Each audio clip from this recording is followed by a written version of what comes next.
Ingredients: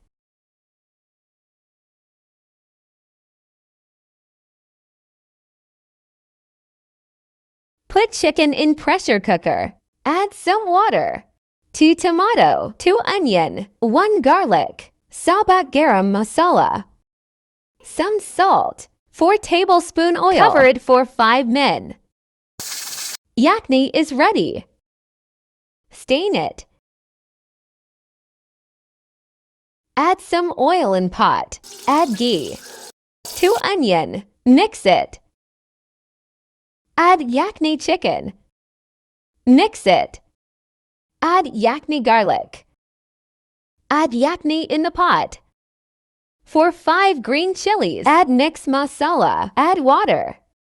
Cover it. When water boils, rice porridge.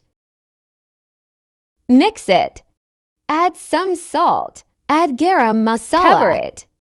Serve with salad.